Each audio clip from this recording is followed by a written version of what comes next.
UP में सपा और BSP को एक मंच पर लाने की कांग्रेस की कोशिशों को तगड़ा झटका लगा है। बीएसपी प्रमुख मायावती ने यूपी के चर्चित गेस्ट हाउस कांड के बहाने अखिलेश यादव और सपा को आड़े हाथों लिया है। सोशल मीडिया एक्स पर मायावती ने सपा से खुद को और पार्टी के लोगों पर खतरा बताया है। मायावती के इस बयान के बाद यूपी की राजनीति एक बार फिर गर्मा गई है। मायावती ने लिखा है कि सपा अति पिछड़ों के साथ साथ जबरदस्त दलित विरोधी पार्टी भी है। हालांकि बीएसपी ने पिछले लोकसभा चुनाव में सपा से गठबंधन करके इनके दलित विरोधी चाल, चरित्र और चेहरे को थोड़ा बदलने का प्रयास किया है, लेकिन चुनाव खत्म होने के बाद ही सपा फिर से अपने दलित विरोधी जातिवाद एजेंडे पर आ गई।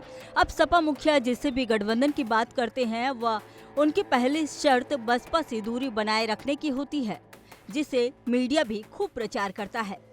इधर अखिलेश यादव भी मायावती और बीजेपी पर पलटवार करने से नहीं चूके। अखिलेश ने कहा, बाबा के पास बुलडोजर है, चाहे तो पुल गिरवा दे। अखिलेश ने यह भी कहा कि ये पुल जाम से बचने के लिए बहुत जरूरी है, जिसे रेलवे और सेना से एनओसी मिलने के बाद बनाया गया था। उन्होंने कहा कि उन्हें जानकारी मिली थी कि कुछ लोग पुल नहीं बनने देने की साजिश में लगे हैं और उनकी कोशिश है कि रक्षा मंत्रालय से अनापत्ति प्रमाण पत्र न मिले। सरकार ने उस वक्त के लेफ्टिनेंट जनरल और सेना के लोगों के सामने अपना पक्ष रखा तो वे सहमत हुए और उन्होंने पुल बनाने के लिए अनापत्ति प्रमाण पत्र दे दिया। अखिलेश यादव ने आगे कहा कि उस पुल के उद्घाटन में सरकार के लोगों के साथ साथ उत्तर प्रदेश के पूर्व मुख्यमंत्री एन.डी. तिवारी भी मौजूद थे। उन्होंने कहा कि वह कभी कभी रात में पुल के निर्माण कार्य की प्रगति को देखने जाते थे और बसपा आखिर किस किस को दोष देगी। साल 2014 में तत्कालीन मुख्यमंत्री अखिलेश यादव ने राजधानी के मॉल एवेन्यू स्थित बसपा राज्य मुख्यालय के सामने बनाए गए ओवरब्रिज का लोकार्पण किया था। वहीं केशव प्रसाद मौर्य ने इस मामले में कहा कि गेस्ट हाउस कांड में सपा के गुंडों ने बहन मायावती जी की हत्या करने की नापाक कोशिश की थी। बहन मायावती और जनता की सुरक्षा को लेकर सरकार हमेशा सतर्क रही है। इसके कुछ घंटों पहले मौर्य ने एक्स पर एक अलग संदेश में कहा, सपा बहादुर अखिलेश यादव को उत्तर प्रदेश में सत्ता से बाहर रखना अगर अन्याय है तो भाजपा यह अन्याय बार बार करेगी। इसी बीच यूपी कांग्रेस के प्रभारी अविनाश पांडे ने कहा कि इंडिया गठबंधन के कुछ साथी बसपा के संपर्क में हैं।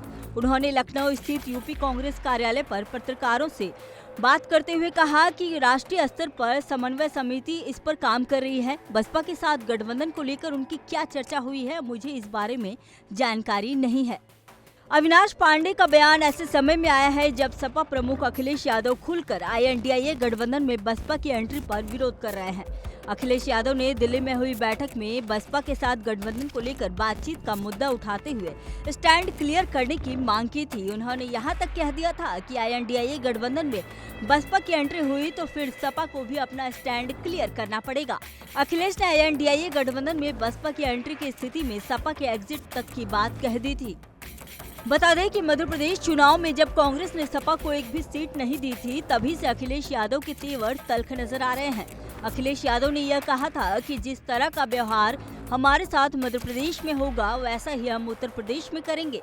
अखिलेश ने एक बात पहले भी साफ कह दी थी कि यूपी में गठबंधन का नेतृत्व सपा ही करेगी। जहां एक और राहुल गांधी की न्याय यात्रा को लेकर सवाल उठाते हुए अखिलेश यादव ने कहा कि सीट शेयरिंग हो जाएगी तब हम भी चले जाएंगे। इस बयान को भी अखिलेश यादव की तरफ से कांग्रेस को आंखें दिखाने की तरह देखा जा रहा था। इन सबके बीच अब कांग्रेस की ओर से बसपा से बातचीत को लेकर आए बयान और मायावती के INDIA गठबंधन पर नरम और अखिलेश का कांग्रेस पर तल्ख पलटवार, इन सबको देखते हुए यह कयास लगाए जा रहे हैं कि आने वाले समय में उत्तर प्रदेश की राजनीति में कुछ अलग देखने को मिल सकता है। अब ये सवाल ये भी उठ रहा है कि बसपा अगर INDIA गठबंधन में आ जाता है तो क्या बदलेगा। कहा जा रहा है कि इससे दो मुख्य बदलाव हो सकते हैं। एक बदलाव ये भी होगा कि कांग्रेस और सपा पहले से ही INDIA गठबंधन में है। ऐसे में बसपा के आने से राज्य की लोकसभा सीटों पर सीधे मुकाबले के आसार बनेंगे। दूसरा बदलाव सपा को प्रभावित करेगा। सपा प्रमुख अखिलेश गठबंधन में बसपा की एंट्री का लगातार विरोध कर रहे हैं और एग्जिट की धमकी भी दे चुके हैं।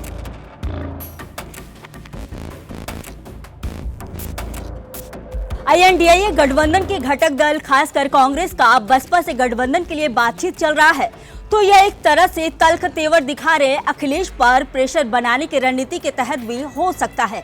कांग्रेस को शायद यह लग रहा हो कि अखिलेश को बसपा से गठबंधन का विकल्प खुला होने, बातचीत जारी रहने का संदेश देकर अधिक सीटें पाने के लिए दबाव बनाया जा सके।